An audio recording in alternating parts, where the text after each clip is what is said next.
आप नजर उठा के देख लो, कोई वर्ग, कोई जाति, कोई ऐसा बचा नहीं होगा जिस वर्ग की आवाज सदन में राष्ट्रीय अध्यक्ष जी चंद्रशेखर आजाद जी ने ना उठाई हो। एक दिन मैं देख रहा था टीवी पे 35 मुद्दे जनहित से जुड़े हुए केवल 7 मिनट के अंदर उठाए, तो केवल भाई चंद्रशेखर आजाद जी ने उठाए। लोग एक मुद्दे को कह के अपनी बात खत्म कर लेते हैं और अपनी खाना पूर्ति पूरी कर देते हैं। और मुझे याद है जब सहारनपुर के अंदर गुजर गौरव यात्रा निकल रही थी और प्रशासन चाहता था कि समाज के लोगों पर बिना परमिशन के 2500 मुकदमे लगाए जाए, तब भी उन्होंने टीवी पे बैठ के ये कहा था कि ये 2500 मुकदमे मेरे ऊपर लगा दो। तो हमारे अभी नीरज भाई बता रहे थे, आंसू भाई बता रहे थे कि समाज किसी का कर्जा नहीं रखता और उसे ब्याज समेत लौटाना जानता है। देखो, आपने सबकी सरकार बनाई, सबने वोट देके देख ली, सबके एमपी एमएलए बना के देख लिए। एक मौका अपने भाई को, रविंद्र भाटी को, भाई चंद्रशेखर आजाद को देकर देखो, 25 साल का काम 5 साल में करने की क्षमता रखते हैं। जब यहाँ पर पीलीभीत में एक बीजेपी के मंत्री द्वारा 5 किसान कुचले जाते हैं, क्या उसके घर पर बुलडोजर गया? किसी को याद है टहनी सिंह के घर पर बुलडोजर गया? जब यहाँ पे कहीं पे भी यदि कोई भारतीय जनता पार्टी का नेता कोई शस्त्र प्रदर्शन करता है, कोई मुकदमा दर्ज होता है? Doctor B are Ambedkar ji कहते थे, मैं उस व्यक्ति को शिक्षित नहीं मानता जिसको ये नहीं पता तेरा दुश्मन कौन है। यह दुश्मन से मतलब फौजदारी या गोली बंदूक से नहीं है। दुश्मनी से मतलब है कौन आपके बच्चों के हक अधिकार को छीन रहा है, कौन उनके रोजगार को छीन रहा है, कौन आपके इतिहास को डिस्टर्ब कर रहा है, कौन आपके महापुरुषों का अपमान कर रहा है। भैया, जहां समाज पर अत्याचार होगा, जहां पिछड़ों पर होगा, दलितों पर होगा, गरीबों पर होगा, किसानों पर होगा, मजलूमों पर होगा, वहां जाएंगे, लड़ेंगे और पूरी ताकत के साथ लड़ते। कहीं भी जरूरत हो, जब भी आपकी जरूरत होगी, हमेशा खड़े रहेंगे। और आजाद समाज पार्टी नेता बनाने की फैक्ट्री है। अब नेता भी मजबूत वाले, ऐसे डरपोक नहीं कोई विधायक दरोगा से फोन न कर पाए। यही आप लोगों का आशीर्वाद हमें ऊर्जा देता है कि गरीबों के लिए, कमजोरों के लिए, किसानों के लिए, मजदूरों के लिए जरूरतमंदों की लड़ाइयों को किस तरह सदन पे और जमीन पे, सड़क पे लड़ा जाए। आज देश के अंदर आजाद समाज पार्टी, भीम आर्मी और यदि सामाजिक संगठन की बात करें तो गुर्जर स्वाभिमान संघर्ष समिति, ये सड़कों पर संघर्ष कर रहे हैं। और हमारे भाई, हमारे नेता, हमारे राष्ट्रीय अध्यक्ष भाई एडवोकेट चंद्रशेखर आजाद जी सदन के अंदर आपकी आवाज को बुलंद करने का काम करते हैं। मैं आज समस्त समाज के लोगों से ये अपील करना चाहता हूं कि आप नजर उठा के देख लो, कोई वर्ग, कोई जाति, कोई ऐसा बचा नहीं होगा जिस वर्ग की आवाज सदन में राष्ट्रीय अध्यक्ष जी चंद्रशेखर आजाद जी ने ना उठाई हो। एक दिन मैं देख रहा था टीवी पे 35 मुद्दे जनहित से जुड़े हुए केवल 7 मिनट के अंदर उठाए, तो केवल भाई चंद्रशेखर आजाद जी ने उठाए। लोग एक मुद्दे को कह के अपनी बात खत्म कर लेते हैं और अपनी खाना पूर्ति पूरी कर देते हैं। चाहे किसानों की बात हो, चाहे गरीब के बच्चे की बात हो, भाई चंद्रशेखर आजाद ने सदन के अंदर कहा था कि यदि एक चपरासी का बच्चा सरकारी स्कूल में पढ़ेगा तो एक डीएम का बच्चा भी सरकारी स्कूल में पढ़ना चाहिए, तब इन देश के स्कूलों की हालत बदल सकती है। उन्होंने सदन के अंदर से कहा था, यदि एक सिपाही का बेटा, एक कप्तान का और सीपी का बेटा उसी सरकारी अस्पताल में इलाज कराएगा जिसमें किसान मजदूर का बच्चा इलाज कराता है, तब इस देश की स्वास्थ्य व्यवस्था ठीक हो सकती है, अस्पतालों की व्यवस्था ठीक हो सकती है। नहीं तो महंगे महंगे अस्पताल गरीब और किसान की कमर तोड़ देते हैं। फिर खेत बेचना पड़ता है, प्लॉट बेचना पड़ता है। उन्होंने पुलिस के लिए कहा, पुलिस सबसे ज्यादा घंटे काम करती है, इसकी 8 घंटे ड्यूटी की जाए। ये राष्ट्रीय अध्यक्ष चंद्रशेखर आजाद जी ने सदन के अंदर आवाज उठाई। उन्होंने किसानों की आवाज उठाई, बेरोजगारों की आवाज उठाई, उन्होंने शिक्षकों की आवाज उठाई, वकीलों के लिए आंसू भाई प्रोटेक्शन एक्ट के लिए उन्होंने कहा कि वकीलों को भी प्रोटेक्शन एक्ट मिलना चाहिए। उसके अलावा मुझे बता दो, चाहे होमगार्ड हो, चाहे अन्य कोई वर्ग हो, और यदि बात की जाए जिस जाति में मैंने जन्म लिया, गुर्जर समाज की रेजिमेंट की मांग उन्होंने उठाई। उन्होंने धन सिंह कोतवाल जी को भारत रत्न दिया जाए, सरकारी छुट्टी दी जाए, इसकी मांग राष्ट्रीय अध्यक्ष जी ने उठाई। और जब समाज को जरूरत पड़ी, कोई कहने वाला इस तरह का नेता आप दूसरा देखोगे नहीं मिलेगा कि यदि मेरी सांसदता भी मेरी 7 बार चली जाए तो पूरे समाज के ऊपर मैं कुर्बान करने को तैयार हूं। और मुझे याद है जब सहारनपुर के अंदर गुजर गौरव यात्रा निकल रही थी और प्रशासन चाहता था कि समाज के लोगों पे बिना परमिशन के 2500 मुकदमे लगाए जाए, तब भी उन्होंने टीवी पे बैठ के ये कहा था कि ये 2500 मुकदमे मेरे ऊपर लगा दो। तो हमारे अभी नीरज भाई बता रहे थे, आंसू भाई बता रहे थे कि समाज किसी का कर्जा नहीं रखता और उसे ब्याज समेत लौटाना जानता है। देखो, आपने सबकी सरकार बनाई, सबने वोट देके देख ली, सबके MP MLA बना के देख लिए। एक मौका अपने भाई को, रविंद्र भाटी को, भाई चंद्रशेखर आजाद को देकर देखो, 25 साल का काम 5 साल में करने की क्षमता रखते हैं। हमारे पास बहाना भी नहीं है। यदि यहाँ कोई बात हो जाए सनौली में और आप यहाँ के लोग इकट्ठे होकर जाए कि हमें SSP से काम कराना है, DM से काम कराना है, या हमारी सुनवाई नहीं हो रही है, या गांव वालों के साथ उत्पीड़न हो रहा है, हमारे मुंह से आपको किसी भी हमारे कार्यकर्ता के मुंह से नहीं पता लगेगी कि हम ये कहते जी हमारी सरकार नहीं है। ग्वालियर में के अंदर गुर्जर सम्राट मीर मौज की टीन में मूर्ति कैद है। किसी और जाति का महापुरुष बता दो देश के अंदर कैद हो तो, नीरज भाई है कहीं देश के अंदर किसी जाति का महापुरुष कैद? यदि दादरी में मुख्यमंत्री जी आकर कालिक पोतते हैं गुर्जर शब्द पे और अनावरण नहीं करते हैं, तो ऐसा जातिवादी मुख्यमंत्री, और उसको हमारे समाज के लोग वोट देते हैं जो गुर्जर शब्द से जिसको इतनी नफरत है, जो दादरी मेरठ के अंदर 22 लोगों को जेल भिजवा देता है केवल गुर्जर पंचायत करने के ऊपर, और जब अपनी जाति की बात आ जाती है तो तब उसे वो मुख्यमंत्री नहीं रहते, तब अपनी जाति का चश्मा लगा के तब कहते हैं मुझे गर्व है अपनी जाति पे। तुम्हें तो अपनी जाति पे गर्व है, औरों की पंचायत भी नहीं होने दोगे, औरों के महापुरुषों का सम्मान भी नहीं होने दोगे, उन्हें नौकरी तो मांग नहीं रहे। अरे उन्हें हक अधिकार से, उन्हें बड़े बूढ़ों की उन्होंने सेवा तो करने दो। क्या हमारा अधिकार नहीं स्वतंत्रता जब देश आजाद हुआ है कि संविधान के द्वारा हम कहीं पंचायत कर सके, मीटिंग कर सके, उसको भी परमिशन लेनी पड़ेगी। अपने खेत में हम प्रोग्राम करेंगे, घर में प्रोग्राम करेंगे, उसकी भी पहले परमिशन लेकर आएंगे। हम कहीं बोर्ड लगाएं, ये हमारी आजादी है, इसे किसी के बाप की ताकत नहीं है कोई रोक दे कि कौन किस महापुरुष का फोटो लगाएगा। हम अपने बाप दादाओं का, परदादाओं का सम्मान करेंगे। इसके लिए हमें सरकार से अनुमति की जरूरत नहीं है कि हम अपने महापुरुषों की किस महापुरुष की मूर्ति लगाएंगे। हमारा जिसका जी करेगा उसकी लगाएंगे। हमारा सरदार भगत सिंह की जी करेगा तो सरदार भगत सिंह की लगाएंगे। हमारा जी करेगा चंद्रशेखर आजाद जी की, चंद्रशेखर आजाद जी की लगाएंगे। हमारा मन नहीं कर रहा गौरसे की नहीं लगाने की, नहीं लगाएंगे। हमारा मन नहीं कर रहा वीर सावरकर की, नहीं लगाएंगे। ये कौन होते हैं हमें बताने वाले? बाबा साहब का संविधान हमें इजाजत देता है, आर्टिकल 19 हमें इजाजत देता है। देश के किसी भी कोने में जाकर संवैधानिक रूप से आप अपनी बात रख सकते हो, पंचायत कर सकते हो, उसकी कोई परमिशन की जरूरत नहीं है। और अपने घर के अंदर कोई भी प्रोग्राम कर सकते हो, उसकी किसी की परमिशन की जरूरत नहीं है। ये अंग्रेजों का राज थोड़ी है, ये आजाद भारत है। और आजाद भारत में पढ़ा लिखा नौजवान है, अपने हक अधिकार के लिए लड़ना सीख रहा है। मैं अपने समाज से कहना चाहता हूं, ये पार्टी वैसे तो किसान विरोधी भी है। आपने देखा होगा 700 से ज्यादा किसान पूरे देश में शहीद हुए, लेकिन इन्होंने MSP पर वो आंदोलन वापस 700 किसानों के बाद लिया था। लेकिन जब यहाँ पर पीलीभीत में एक बीजेपी के मंत्री द्वारा 5 किसान कुचले जाते हैं, क्या उसके घर पर बुलडोजर गया? किसी को याद है टहनी सिंह के घर पर बुलडोजर गया?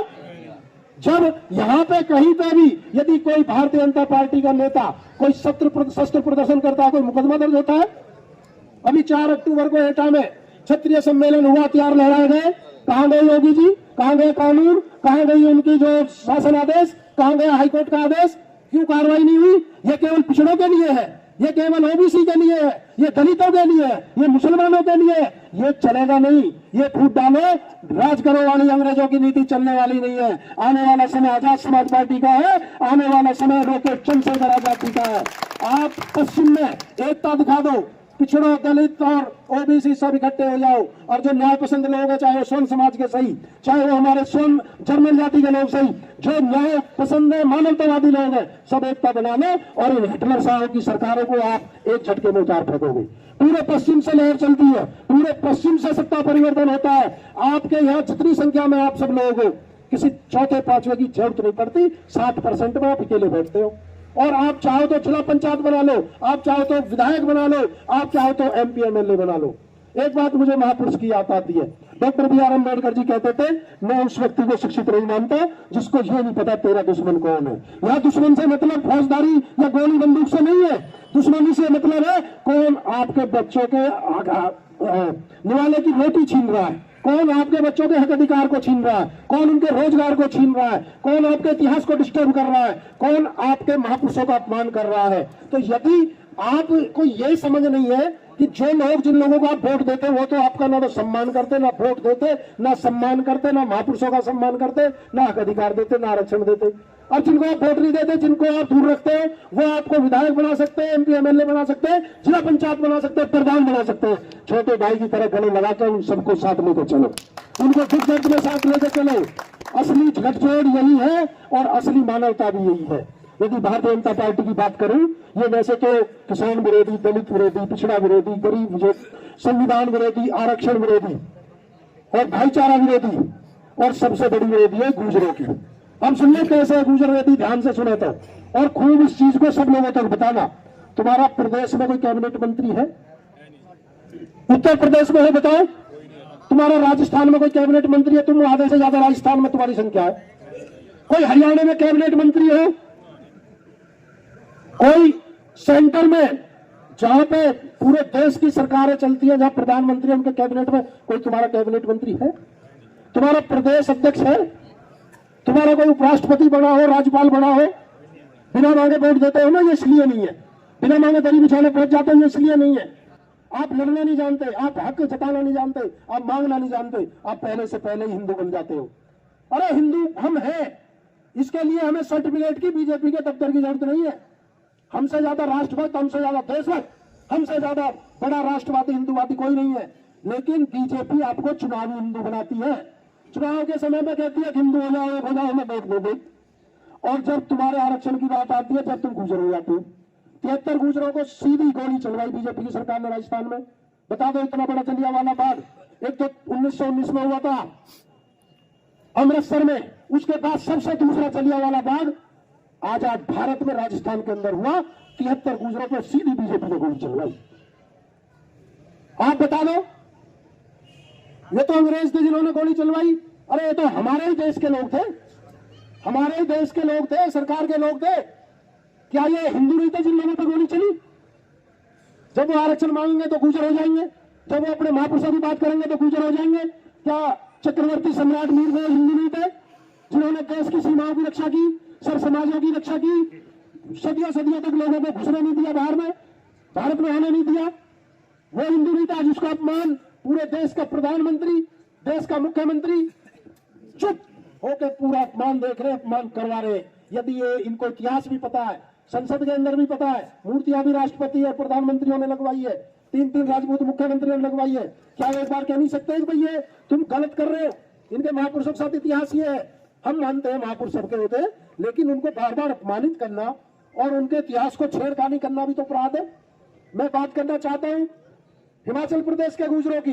वो ST में आते हैं और उनको 7.5% का आरक्षण मिला हुआ था। इस भारतीय जनता पार्टी सरकार ने उनमें बंदरबाट कर दी, छीन लिया आरक्षण। क्या वो हिंदू नहीं है? क्या जो लोग हमारे जो फर्जी एनकाउंटर हुए, सुमित गुजर एनकाउंटर, विष्णु गुजर एनकाउंटर, हमारे आकाश गुजर फर्जी एनकाउंटर हुआ, गोली से मार दिए गए, न्याय भी नहीं मिला। आप उनके सहायता की, मुआवजे की दूर की बात छोड़ दो। यदि कुछ और जाति होती, 100-1 करोड़ रुपया ST की नौकरी मिली है उन्हीं समय में अन्य जाति के लोगों को, जो सरकार की जाति के लोग हैं, जो स्वजाति लोग मुख्यमंत्री की जाति के लोग हैं। जब इनकी बात आएगी पिछड़ों की तो ये जातियों में बांट दोगे। जब तुम्हें वोट लेने की बात आएगी तो इनको हिंदू कहोगे। अरे हम हिंदू हैं, लेकिन हम RSS के दफ्तर से सर्टिफिकेट लेकर नहीं जाएंगे, ना हम बीजेपी से सर्टिफिकेट की जरूरत है। लेकिन सरकार को तुम्हें समझना पड़ेगा, सबसे ज्यादा विरोधी आपकी है। ये आपको आरक्षण भी नहीं देना चाहती, ये आपको प्रतिनिधित्व नहीं देना चाहती, ये आपका फर्जी एनकाउंटर भी करेगी, ये आपकी पंचायत भी नहीं होने देगी, ये आपको जेल में भी भेजेगी, ये आपके इतिहास को भी खत्म करेगी। और जब वोट का चुनाव आएगा, भैया तुम आ जाओ, गुजर सबसे पहले आ जाओ, तुम हिंदू हो, तुम लड़ाई लड़ो। तो इस बात को गुजरों को समझना पड़ेगा।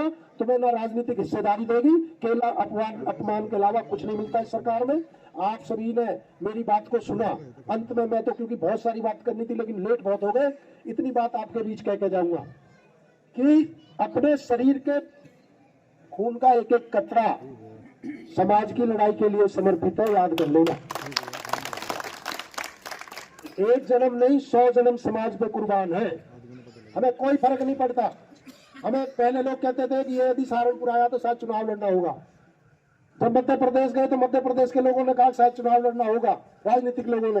राजस्थान गए तो राजस्थान के लोगों ने कहा। लेकिन हमें उनसे कोई फर्क नहीं पड़ता भैया। जहां समाज पर अत्याचार होगा, जहां पिछड़ों पे होगा, दलितों पे होगा, गरीबों पे होगा, किसानों पे होगा, मजलूमों पे होगा, वहां जाएंगे, लड़ेंगे और पूरी ताकत के साथ लड़ते। कहीं भी जरूरत हो, जब भी आपकी जरूरत होगी, हमेशा खड़े रहेंगे। और आजाद समाज पार्टी नेता बनाने की फैक्ट्री है। अब नेता भी मजबूत वाले, ऐसे डरपोक नहीं कोई विधायक दरोगा से फोन न कर पाए। अब कहे जी विधायक हो, मंत्री हो, अभी देख लेना। अरे देख तो वो अपना आप लेते ही है, तुम्हारी सिफारिश किस काम की है? हम एक एक नौजवान को, जसबीर भाई जैसे नौजवान को, जो मंच पर बैठे, आंसू भाई जैसे, नीरज भाई जैसे, अमर भाई जैसे, विशाल भाई जैसे, प्रियेश भाई जैसे, हम ऐसी फौज तैयार कराना चाहते हैं कि जब समाज को जरूरत पड़े, आपके हक आवाज को कमजोर ना पड़ने दें, अन्याय ना होने दें। आपके साथ किसानों की बात हो, चाहे मजदूरों की बात हो, एक संगठन में ताकत होती है। और जो आदमी संघर्ष की भट्टी से तब तैयार होता है, उसे किसी चीज का वो मोहताज नहीं होता, वो काम करता ही है। हमारी गलती है कि हम खन्ना सेठों को नेता बना रहे। वो पहले टिकट लाते, पैसा देके, फिर वो विधायक बनते, फिर पैसा कमाते, फिर अगली बार सोचते, फिर पैसा देकर टिकट ले आएंगे, तो जनता के काम नहीं करेंगे।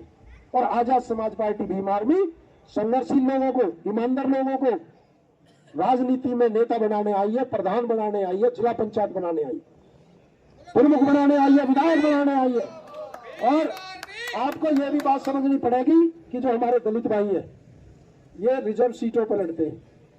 यदि आप भाईचारा बढ़ाओगे, इनके सुख दुख में साथ रहोगे, तो ये आपको राजनीतिक ताकत देने का काम करेंगे। कभी एक जाति से कोई नेता नहीं बनता, कोई भी हो चाहे जाति।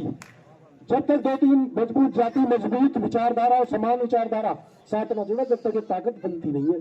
तो सब लोगों को इस एकता को बनाना है। हम पूरे देश में इस एकता को बनाने का काम कर रहे हैं। और आपके मान सम्मान के लिए राष्ट्रीय अध्यक्ष एडवोकेट चंद्रशेखर आजाद और तुम्हारा भाई रविंद्र भाटी किसी भी हद तक जा सकते हैं। उसके दर्जनों उदाहरण है कि हमारी दीपावली भी जेलों में मनी है, हमारी रक्षाबंधन भी कई बार जेलों में मनी है। हम जब समाज की बात आती है तो सब कुछ भूल जाते हैं। आप सभी ने सुना, प्यार दिया, सम्मान दिया, दिल की गहराइयों से बहुत बहुत धन्यवाद।